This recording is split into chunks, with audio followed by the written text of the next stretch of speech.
on Mega Grace Hour. Yes, indeed, our verse of the day. It's important that every day when you start your day, you start it with the word. Ngoba a verse a day will always chase away the devil. And our verse of the day is found in the book of Daniel chapter 3 verse 17. uNkulunkulu wethu esimkhonzayo unamandla okusikhulula esithandweni somlilo ovuthayo. Yebo uyakusikhulula esandleni sakho Nkosi. Nanka amazwi akhulunywa abafana abathathu oShadrach noMeshach noAbednego sekukhisha umyalelo wokuthi abangakhothami kwisithixo bayophosa esithandweni somlilo. Sizwa labafana iconfidence abakhuluma ngayo, abakhuluma ngale confidence ngoba beyithemba bona, abakhuluma ngale confidence ngoba bethemba ikhwepha zabo, kodwa bakhuluma ngeconfidence ngoba bathemba uNkulunkulu wabo, bayamaza bamkhonzayo, bayamaza uNkulunkulu wabo ukuthi unamandla angakanani. Bathi sebekhuluma isikhulumile inkosi ithi nina abafana mani ngakhothami nje siyaniphosa emlilweni. Bayiphendula inkosi bathi uNkulunkulu wethu esimkhonzayo unamandla. Sengathi ngavuka omama, kuvuke obaba, kuvuke no sisi no bhuti abasho lesi statement njengalamadoda amathathu abathi noma kufika izimo, bathi izimo seyiphithene empilweni yabo, sezenzeka izinto ezimbi, bezwakale bekhuluma bengakhathali, bezwakale bengadangali, bezwakale bengamthuki noNkulunkulu esimeni, bezwakale bethi uNkulunkulu wethu esimkhonzayo noma kunje kodwa unamandla. Noma sebe discouraged, izinto zingahlangani ngendlela abafisa ukuzihlangane ngabo, kodwa bethi uNkulunkulu wethu esimkhonzayo unamandla.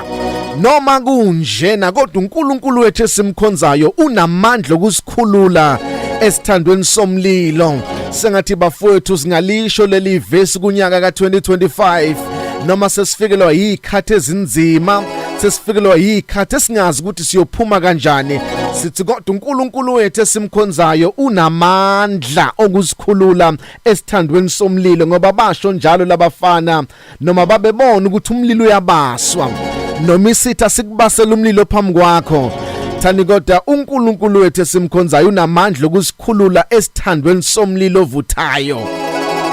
Angizazi ithando zomlilo eziyobaswa kulonyaka, angwazi umlilo ngabe mhlawumbe udlula kuona kuyimanje, kodwa inye into engiyaziyo uNkulunkulu esimkhonzayo unamandla okukhulula nakulowo mlilo ngabe udlula kuona namhlanje. Uthi uyakusikhulula uNkulunkulu wethu.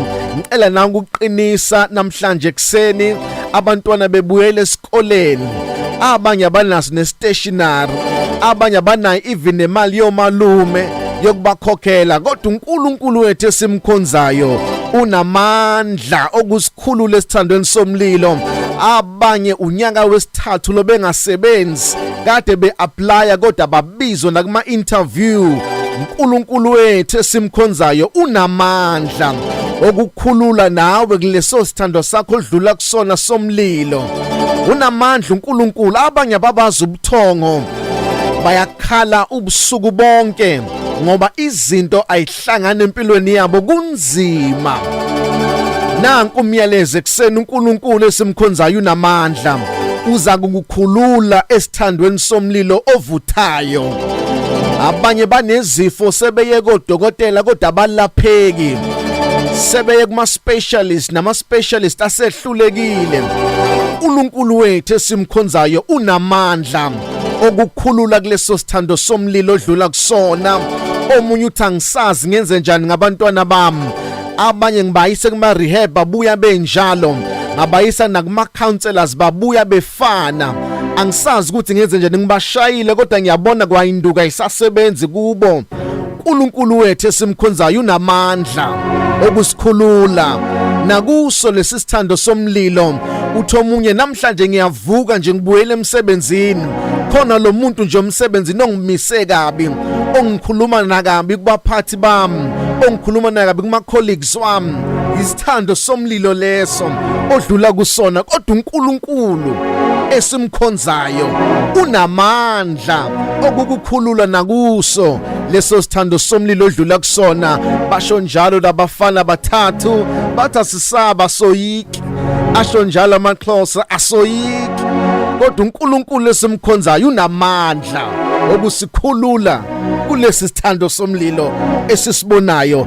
Baqhubeke bethi yebo uyakusikhulula nasesandleni sakho Nkosi.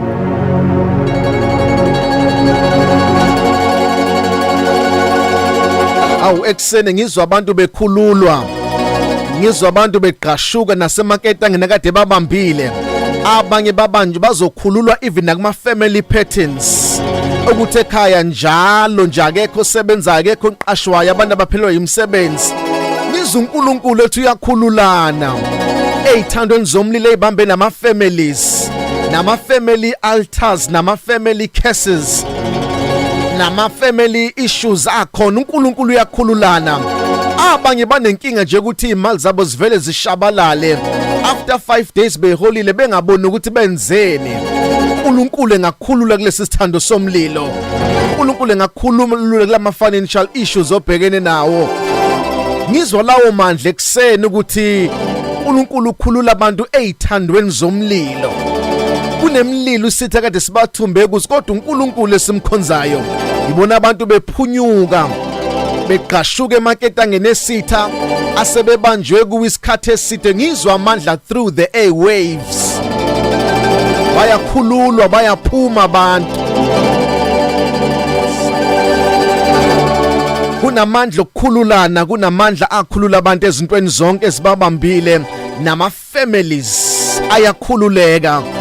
Kunezinto ezaziwayo ukuthi abantu besibonge sithile banje balolu hlobo kwenzeka izinto ezinje. Kuyaziwa ukuthi hawu ungakabani isibongo kwenzeka izinto ezinje kuwe. uNkulunkulu uyakhulula, uNkulunkulu uyakhululana, uNkulunkulu uyakhululana. Kuyaziwa ukuthi every year kunento nje ezokwenzeka la ekhaya, nakulezo zinto ama family patterns uNkulunkulu uyawabreaka. Even namazwi akhulunywa abantu bakini nabantu abathile enza ukuthi kube izinto zivele zibopheke, vele ibambeke nje, kunganyakazi lutho la, noma ngathi uqala into ayipheli, vele kume nje yonke into. Uyakhulula uNkulunkulu. Mange wayiqala nje into vele ime kanjalo ingabusaya phambili. uNkulunkulu namhlanje unamandla okukhululana.